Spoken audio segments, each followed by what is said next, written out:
আসসালামু আলাইকুম। ওয়ালাইকুম আসসালাম। ভাই দেখতেছিলাম মন খারাপ কেন ভাই? মন খারাপ ভাই, এত বড় একটা গরু দেনছি, বিক্রি করতে পারতেছি না, কাস্টমার পাইতেছি না।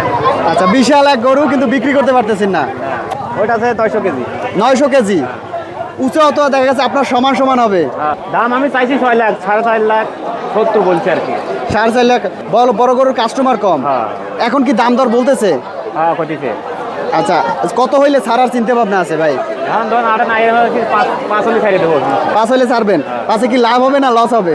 সমান সমান হবে আর কি। সমান সমান হবে। 5 হইলে আপনি সমান সমান থাকতে পারবেন। বড় গরু পাইলে লাভ নাই তো, বড় গরু আর খায় না তো। বড় গরু খায় না? না। মানে যদি কেউ চায় যে শখের বসে দু একটা বড় গরু করবে, করা উচিত না, ওরা খায় দেবো। ধরা খেয়ে যাবে। আপনার আপনার যেমন থাকছি আচ্ছা, এর মাসে খরচ হইতো কেমন? মাসে হলো 17। 17-18 হাজার টাকা এরকমের। 17-18 হাজার টাকা মাসে খরচ। তো বলতেছে ভাই যদি 5 লাখ টাকা হয় তাহলে দিয়ে দেবে। 5 লাখ টাকা হলে দেখা গেছে সমান সমান থাকবে, লস যাবে না।